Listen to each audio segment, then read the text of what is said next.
apa yang abang doa. Tuan-tuan dan puan, abang tu kata, Ustaz, selain daripada tu, saya doa supaya rombongan saya dimurahkan rezeki. Tuan-tuan dan puan, perasan tak?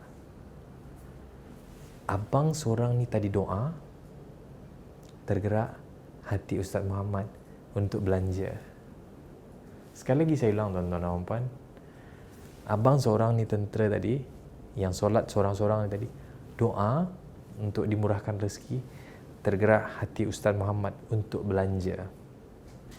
That's why, tuan-tuan dan puan, kadang-kadang apa juga yang kita berjaya lakukan, ataupun apa juga kejayaan-kejayaan kita yang kita berjaya buat, kadang-kadang hasil daripada doa orang lain yang tak ada kena-mengena pun dengan kita, ataupun yang tidak ada kepentingan pun dengan kita.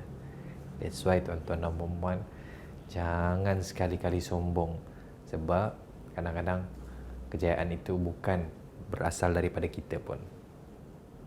Alright, saya nak tanya tuan-tuan dan puan. Berdasarkan cerita itu tadi, apakah message yang saya nak sampaikan kepada anda? Very good. Message-nya, kadang-kadang apa juga kejayaan bukan sebab kita sebenarnya. Sebab doa orang lain yang mendoakan kita, yang tidak ada kepentingan pun dengan kita. So, apakah objektif cerita saya tadi? Objektif saya adalah untuk menyampaikan pengajaran. Alright? Anda dapat sesuatu? Okay, next. Saya nak share dengan tuan-tuan dan puan cerita yang kedua.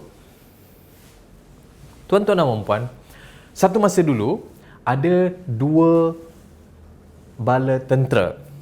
Tentera A dan tentera B. Saya nak anda bayangkan. Tentera A dan tentera B mempunyai kekuatan yang sama kuat, mempunyai bilangan yang tentera sama banyak dan mempunyai jeneral yang sangat hebat. Dan mereka juga mempunyai bentuk fizikal yang sama-sama sado dan sasa. Mereka juga mempunyai kemodenan senjata yang sama-sama up to date pada masa itu, tuan-tuan dan puan. Hari-hari mereka berlatih, hari-hari mereka bertarung, hari-hari mereka buat exercise, dan hari-hari mereka memantapkan lagi skill daya pertempuran mereka di medan perang.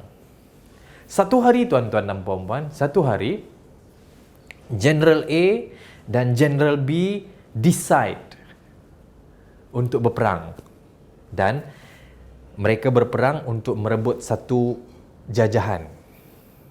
Alright, sekiranya menang, so sama ada tentera A ataupun tentera B, mereka akan dapat menakluk satu-satu jajahan. C contohnya. Tuan-tuan dan puan-puan, sebelum peperangan tiba, tentera A ataupun General A berkata kepada semua bala tenteranya. Dia kata macam ni, "Wahai tentera-tenteraku, hari ini kita akan bertarung habis-habisan dengan tentera B. Saya nak anda semua bawa semua kelengkapan, bawa semua senjata yang kita ada, dan kita akan bertarung habis-habisan sehingga ketitisan darah yang terakhir. Dan saya nak kita semua menang dan dapat menakluki kawasan C." So, semua tentera-tentera mereka pun bersorak dan mereka pun bersemangat dan ingin bertempur habis-habisan dengan tentera B.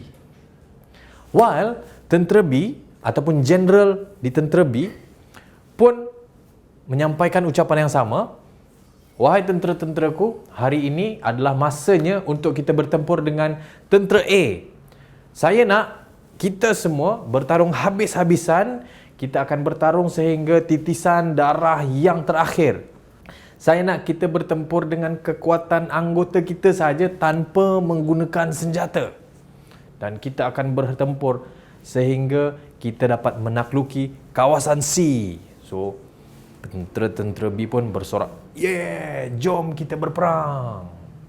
Soalan saya, agak-agaknya lah tuan-tuan dan puan, antara tentera A yang berlatih bersungguh-sungguh hari-hari, mempunyai strategi perang yang sangat canggih dan mempunyai peralatan yang perang sangat canggih, berperang dengan tentera B yang juga mempunyai fizikal yang sangat bagus, mempunyai strategi perang yang sangat canggih dan hari-hari berlatih tapi tanpa senjata.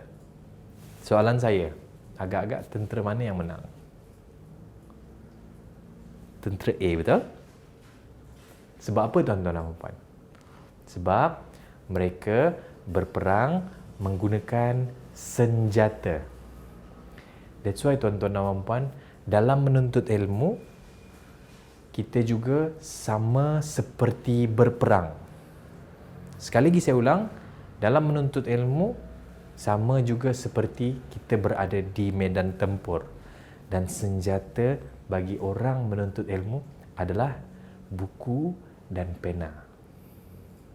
Jadi tuan-tuan dan puan, kepada anda boleh sediakan buku dan pena agar anda boleh capture ataupun anda boleh salin apakah butiran-butiran ilmu yang akan disampaikan daripada tuan guru kita.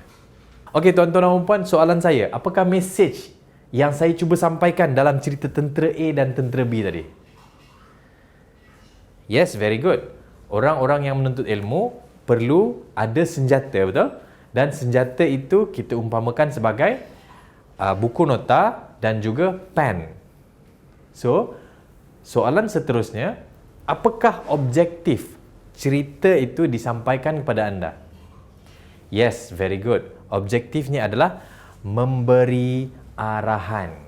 So, cuba anda bayangkan, sekiranya saya terus-terusan memberi arahan. Tuan-tuan dan puan, saya nak anda sediakan pen dan nota sebab saya akan memberikan anda satu majlis ilmu supaya tuan-tuan dan puan anda tidak lost apa yang ingin saya kongsikan hari ini. It's better dengan memberikan cerita dan dalam cerita kita juga memberi arahan. Alright. Tuan-tuan dan puan, cerita seterusnya saya nak share dengan anda tentang satu cerita yang selalu saya share kepada pelajar-pelajar saya ataupun dalam seminar-seminar yang selalu kami anjurkan. Dan cerita ini saya namakan sebagai kisah aku, Ratu dan Mini Cooper.